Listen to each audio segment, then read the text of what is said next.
All right, what is going on, guys? Got another breakdown for UFC 266. This one at heavyweight, we got Shamil Abdurakhimov taking on Chris Daukaus. So, Chris Daukaus undefeated in the UFC, three first round knockouts, and for Abdurakhimov coming off a 2 year layoff. Similar in reach, Abdurakhimov will no doubt be the bigger fighter. Weigh-ins are going on right now. I haven't really looked, but the thing is, I'll just start with Daukaus, kind of segue into that. Daukaus is definitely a smaller heavyweight and also one of the more agile ones. So when I look at the division, I think him and Tom Aspinall are the two guys to watch in terms of how they can shoot up the division. Excuse me. They they're just they're just quicker than everybody else, honestly, and I do think that the speed is going to be a big factor in this fight. But yeah, Chris Daukaus has been a huge success in the UFC, and his one recent loss came against Zhu and Anunwu, I believe that's how you say it. But Daukaus was looking good in that fight, and then it just kind of fell apart for him.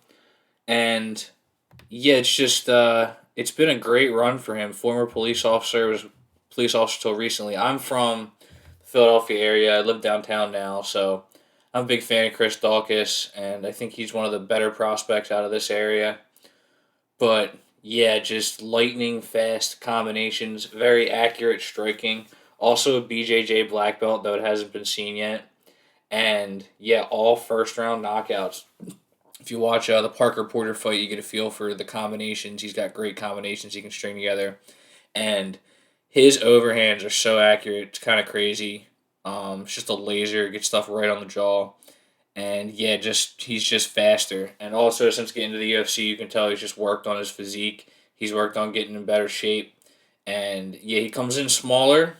He usually weighs in around like 230, but uh, he makes up for it in the speed. He's just that much faster. And then so for Abdurakhimov, it's been 2 years since we last saw him, thereabouts.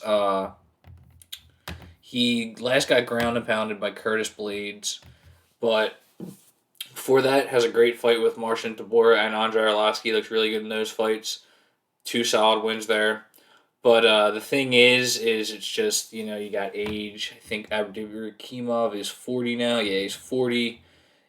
Just turned 40, but yeah, coming off the 2 year layoff, it's gonna be tough.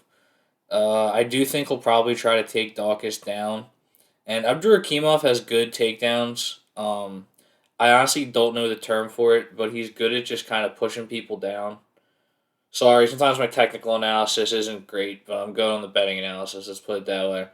But yeah, he's good at getting takedowns. I don't know how it's going to work out for him in the clinch. Daukaus had good takedown defense against Alexei Olenek, and he also has good offense out of the clinch.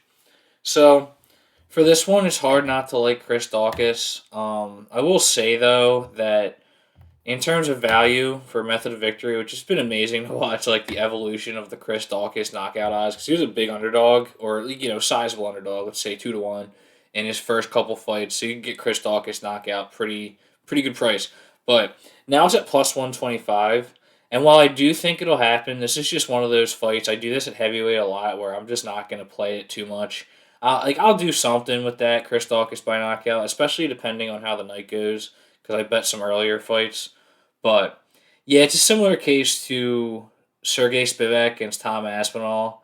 I I like Daukaus to get the knockout, but just the value isn't really there for how volatile heavyweight fights can be. And also, this is just there's some variables here that aren't definitive, like Abdurakhimov coming off a 2 year layoff. I do think when you're coming off 2 year layoff at age 40 against an up and coming guy who's a lot faster than you, it doesn't bode well. But at the same time, he's an accomplished fighter.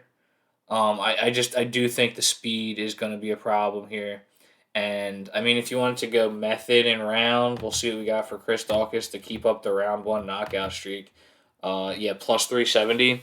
It's just like how many times is he gonna get a first round knockout? He might do it. It'll be awesome. It could easily happen. It's just like I don't know. And then the whole other factor is we've never seen Daukaus get out of the first round. So if Abdurakhimov is able to wear on him and make the fight kind of ugly, and kind of sap Daukaus' gas tank, that could be bad. So, yeah, I like Chris Daukaus in this fight. I like Chris Daukaus by knockout. It's just not going to be a big play for me. So, thanks for watching, guys. Share, subscribe, and take it easy.